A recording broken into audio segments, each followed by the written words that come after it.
Ladies and gentlemen, welcome to Candace Properties. Today I'm going to talk about part 3 of my 3-part series on prospecting for properties. How to find properties without going through an agent. Now, part 1 I talked about how to prospect a neighborhood, how to go through a neighborhood and identify potential houses that could be good candidates. And part 2 I talked about how to make an offer or how to approach the owner um, and get in contact with that owner.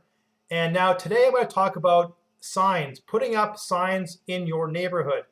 Now, the very first thing I got to say about signs is before you do anything with putting up signs, whether that be ordering them, designing them, anything, the very first thing you got to do is you have to know your city or your county's bylaws and regulations.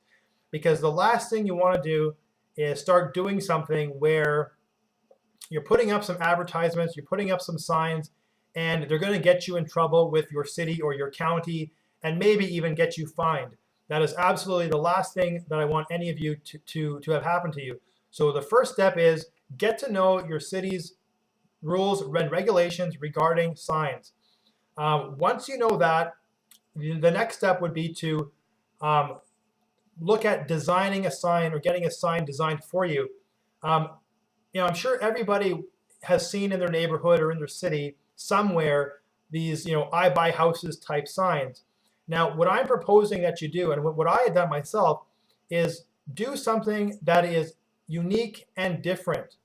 Now, in my case, in the city that I live in Winnipeg, Manitoba, Canada, we have a professional hockey league team, an NHL team called the Winnipeg Jets. And now what I did was I took the sign and I made my sign this very close to the same colors as our hockey team's jerseys. And the reason why I did that is because everybody in my city loves the Jets. Everybody can identify it, and because it stands out and is different. So what I would suggest is do something similar. Find a niche. Find something that people can relate to or people can identify with, and whether that be in the colors or in the wording, whatever it may be, just do something different that's going to stand out. Because a lot of people use the black and white signs or the black and yellow or whatever it is. And certainly those are, the fact that those signs are up there is awesome. And I know that those signs are generating leads, but you got to do something to stand out in the sea of sameness. In other words, how are you going to differentiate yourself from those other signs out there? Even if there are no other signs in your neighborhood or in a neighborhood that you want to target, I still recommend you do something that's a little bit creative, a little bit, a little bit striking, a little bit out there, a little bit is, something that's going to grab people's attention, because I think that's going to be a great way to get attention and to start getting even more calls than what you would have gotten had you just used a basic black and white sign. Now, how much am I recommending you spend? Well, to give an example, the first batch of signs I bought, I ordered 16 signs, double-sided signs that were full bleed, and they were 24 inches by 18 inches high, and that cost me about 180 bucks. So that was 16 signs for 180 bucks. You're looking at, approximately $10 a sign at that price. Now, I'm about to order a second batch of signs, and because I'm ordering more quantity, I'll probably do 50 this time. The cost is going to be around the $300 mark or so, 300 or 350 for 50 signs. So, if you're budgeting, even if you want to start small and just want to spend, a couple $100, that's certainly enough to get you started. Of course, if you want, just like anything, the more you buy, the more you save. So, if you're buying 50 signs, you're going to be getting a much better deal compared to if you're just buying 10 or 15 signs.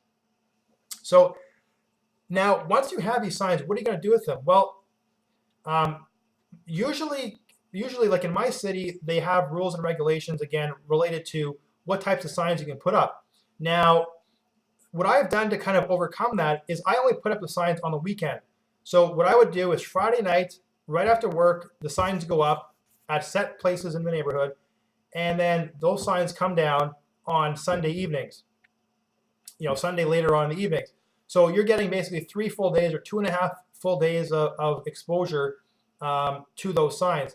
And the key is, I think, is consistency, meaning what you want is you want people to be getting used to seeing those signs. You want to be showing up those signs.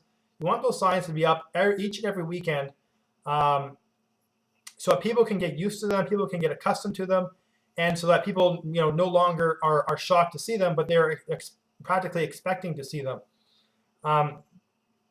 The other thing to say is that the very first time you do this, I would recommend that you put up the signs and take them down yourself. And you may even want to do that twice. And this is going to give you a good sense of locations, strategic locations to put the signs.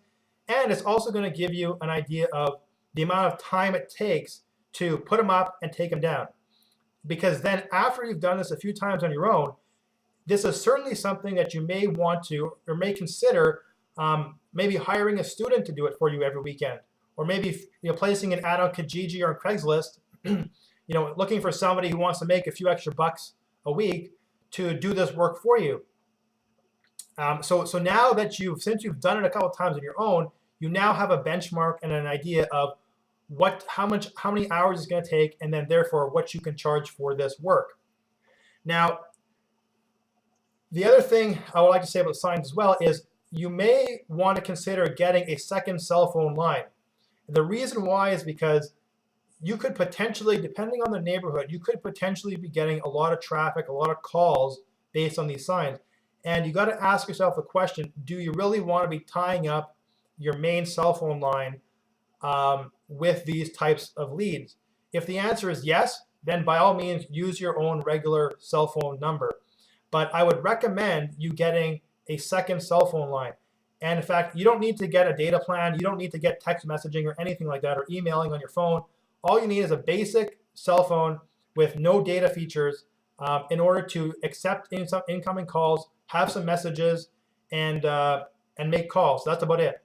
So I would strongly recommend getting a second phone and using that number on your signs. The other thing too is when somebody calls you, it's always a good idea to ask them where they saw your sign. The reason why you want to do this is because it helps you with feedback and to kind of learn and to gauge where the best locations are for your signs and where are people seeing them that they're responding. Because by doing that, you can sort of tailor your locations and adjust and change your locations as you learn more and more about where these calls are coming from and where people are seeing your signs. So the other two, I want to give two warnings here about putting up signs. Number one, you definitely have to be prepared for people to be potentially complaining about your signs. And folks, I can tell you, I can almost guarantee you, some people are going to call the number on the sign just to complain at you and to maybe even threaten you about what you're doing with having these signs up. So that's just part of the business, and you just gotta take it with a grain of salt, and respectfully disagree with the person, and definitely just be prepared for that, because that's probably going to happen. The other thing too is you need to be expecting is that some of your signs are going to get damaged and maybe even stolen by the kids in the neighborhood who are out late at night, or maybe even they might spray graffiti on a sign. But again, folks, that's just part of the business. If you're not willing to take that chance, or not willing to live with a few signs getting damaged each and every week, then you know what? I think you're in the wrong business. But so just those two things to watch out for. Number one, again, be prepared for some threats or some complaining. Number two, be prepared for damage or vandalized signs. But you got to look at it as an investment, because again, at the end of the day, this is going to generate leads. It's going to generate calls. And of course, each call you have to follow through on. You got to get the details of the property. You got to look at your city or county's website to find out the assessment of the value of the property, and do that initial groundwork so that you can talk to the owner, look at the property, and have some, at least some foundational knowledge about the area and about the property. So folks, I hope you found this useful. And like I said, I definitely am implementing this strategy as I'm talking. I've had it now going for a few weeks now, and it's generated some pretty good leads. And I'm definitely going to keep it going all summer. So I definitely encourage you all to do the same thing. Again, find an area of the city that you would like to invest in, or you would like to purchase a house in. And this can be a great way, even if it's just, if you want to find a house for yourself to live in, this could be potentially a great strategy and a way of doing it without going through an agent. So thanks a lot for watching, everybody, and we'll talk to you again soon, and bye for now.